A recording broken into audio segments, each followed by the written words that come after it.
안녕하세요. 이 시간에는 회귀 모델의 예측력, 즉 설명력에 대해서 살펴보도록 하겠습니다. 우리가 앞에서 회귀식을 배웠는데요.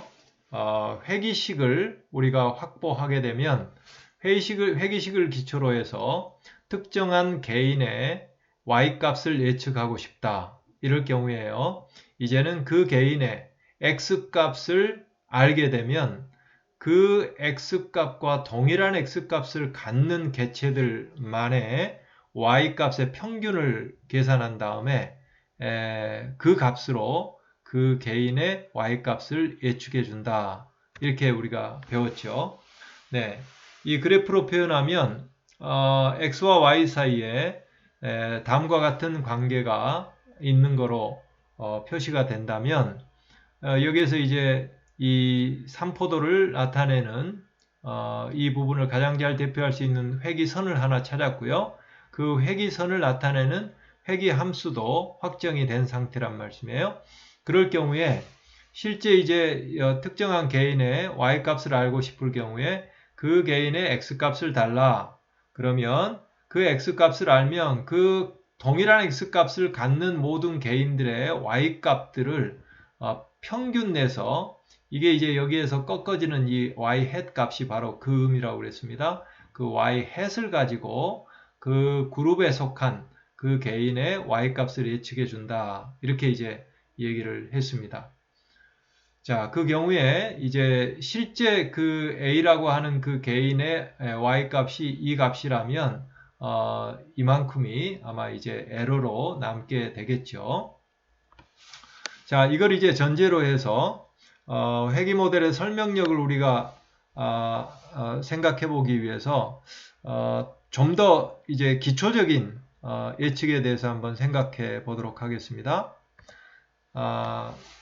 회귀식을 사용하지 않고 회귀식이 없는 상태에서 아주 기본적인 정보만 가지고 있는 상황을 한번 가정해 보도록 하죠. 어떤 집단에 Y의 전체 평균에 관한 정보만 주어진 상태, Y바라고 하죠. 그 상태에서 그 집단에 속한 한 개인의 Y값을 예측하려고 한다. 뭐 예를 들어서요. 한 임원이 한 친구에게 자기가 아는 친구의 아들이 그대 회사의 사원으로 일하고 있는데 급여가 어느 정도 수준이 될까? 이렇게 물었다고 하십시다. 그런데 그 회사의 임원은 실제 개별 사원에 대한 정보는 급여 정보는 가지고 있지 않아요. 다만 사원급들의 급여가 어느 정도인지 그 평균 정도는 정보를 가지고 있는 상황이에요. 그런 상황에서 이러한 질문을 받았다면 어떻게 예측해 주겠습니까? 네, 아마 뭐 다른 대안이 없겠죠. 기본적으로 그 전체 평균, 그 집단의 전체 평균을 가지고 아마 이 정도 될 거야. 아마 이렇게 예측을 해주겠죠. 네. 그럴 경우에 실제 이제 그 특정한 개인의 실제 값이 있을 거고요. 급여가 있을 거고요. 그리고 이제 전체 평균 예측치가 있을 텐데 이 경우에 오차라고 한다면 실제 급여와 이제 이 전체 평균 이게 전체 평균을 근거로 한 예측의 경우에 오차로 남게 되겠죠.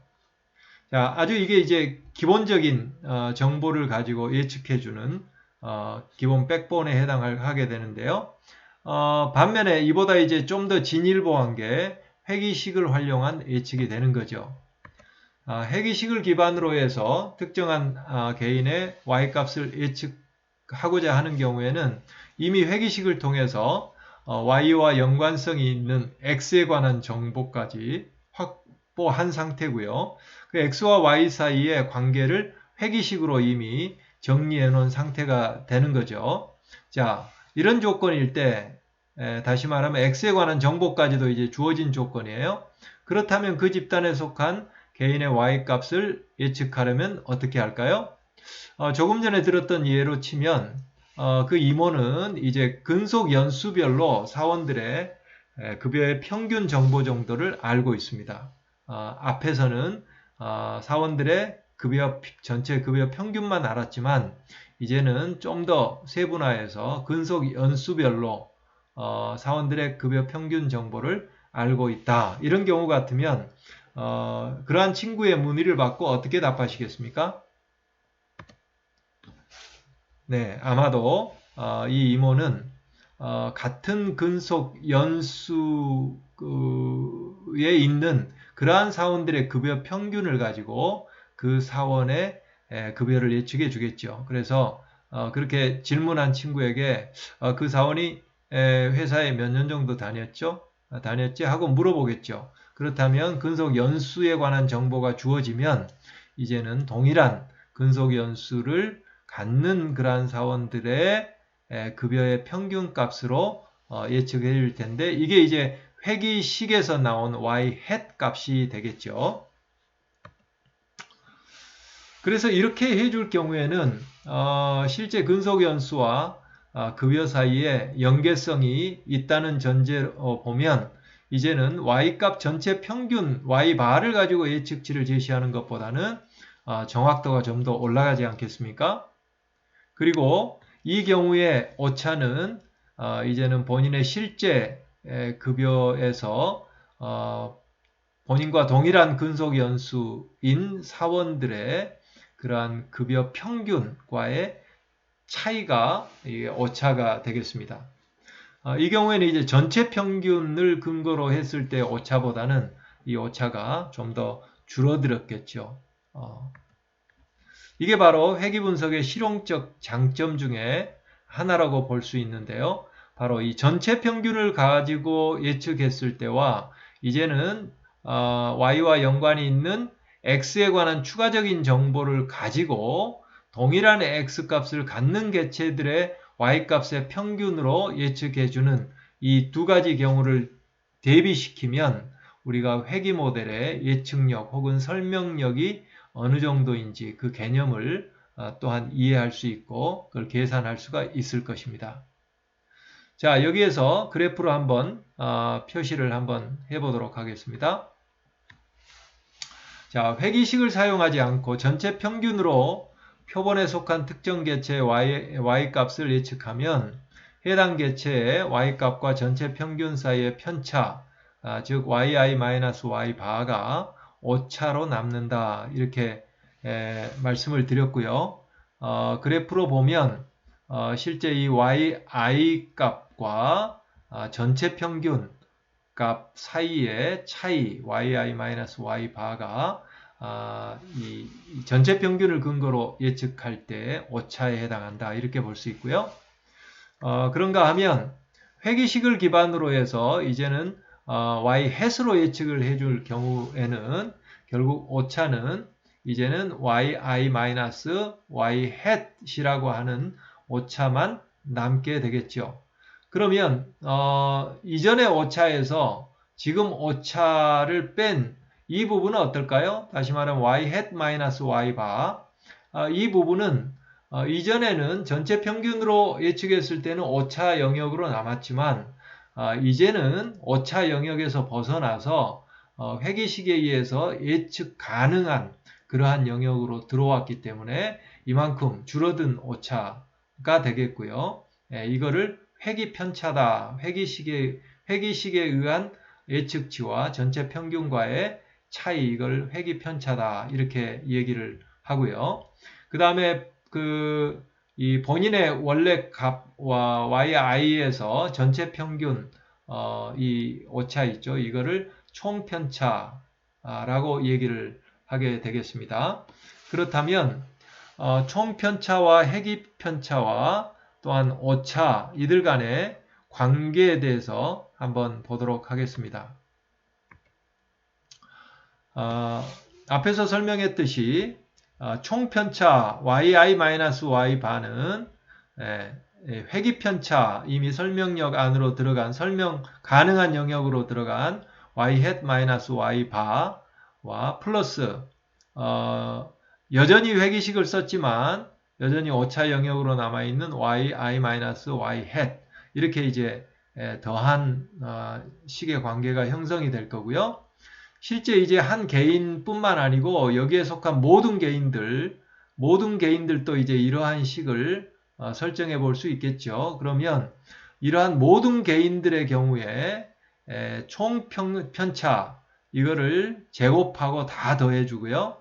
더해주면 이거는 회기편차, 각 개인의 회기편차를 계산해서 제곱해서 다 더해준 거에다가 이제는 남은 오차를 제곱해서 또 다 더해주는 것과 합한 값하고 동일하게 됩니다.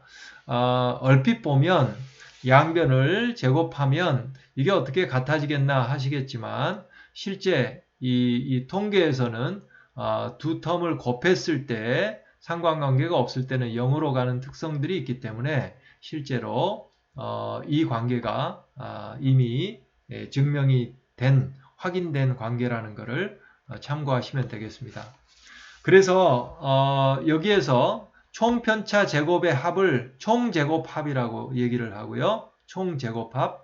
그래서 sum of square total 해서 SST 이렇게 표시를 해주고 있습니다.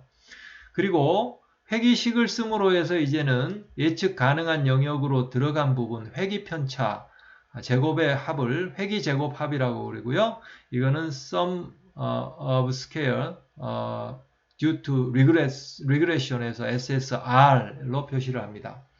그리고 여전히 회기식을 썼지만 오차로 남아있는 부분 있죠. 이 오차의 제곱합을 오차 제곱합이라고 얘기를 하고요. 이거는 sum of squares due to error 해가지고 SSE 이렇게 이제 표시를 해주거든요. 그렇게 표시를 하면 결국은 SST라고 하는 것은 전체 평균을 근거로 해서 예측해 줬을 때의 오차의 제곱의 총합이 되겠습니다. 네. 그러니까 전체 평균을 근거로 해서 예측했을 때 설명될 수 없는, 설명되지 않는 그러한 영역으로 남아있는 것들의 제곱의 합에 해당하는 거고요. 그 중에서 SSR은 이제는 회기식을 함으로 해서 이제는 이미 설명이 가능한 그러한 영역으로 들어온 부분이 되겠습니다.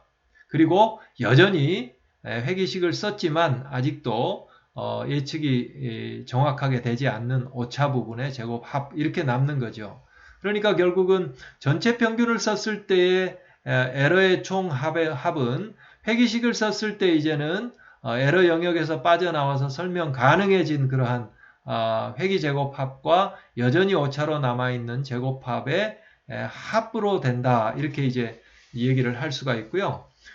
그렇다면 결국은 이 부분에서 우리가 알 수 있는 것은 회기식을 씀으로 해서 얼마나 그게 예측이 향상됐는가. 다시 말하면 회기 모델의 예측력 혹은 설명력이라고 하는 부분은 전체 SST 중에서 SSR이 얼마만큼 차지하느냐. 결국 이 부분이 되겠죠. SSE는 여전히 오차 영역으로 남아 있으니까요. 그래서 SST 중에서 SSR의 비중이 커지면 커질수록 이제는 회기식에 의한 설명이 가능한 영역이 더욱더 넓어지고 반면에 이 오차 영역은 갈수록 이제 줄어든다 이렇게 이해할 수 있지 않겠습니까? 그래서 여기서부터 회기 모형의 설명력의 계량화된 지표가 나오게 되는데 이게 회기 모형의 결정계수라고 하는 겁니다. R2인데요. 이 결정계수는 조금 전에 말씀드렸듯이 SST분의 SSR입니다. 그래서 전체 평균을 가지고 예측했을 때의 에러의 총합의 제곱, 그러니까 여전히 에러로 남아있는 부분들 중에서 회기식을 씀으로 해서 이제는 예측 가능한 영역으로 들어온 부분. 그렇기 때문에 이게 바로 회기식의 설명력이 높으면 높을수록, 예측력이 높으면 높을수록 이 비율이 커지는 것 아니겠습니까? 1이다.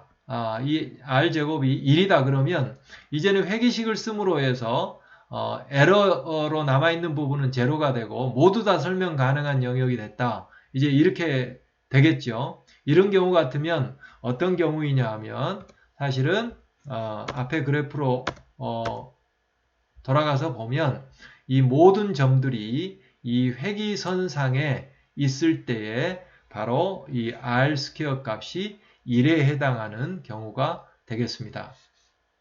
그러나 이 회기식 상의 모든 점이 다 이 모든 회기선상에 있지 않는 한 이 R² 값은 1일 수는 없겠죠.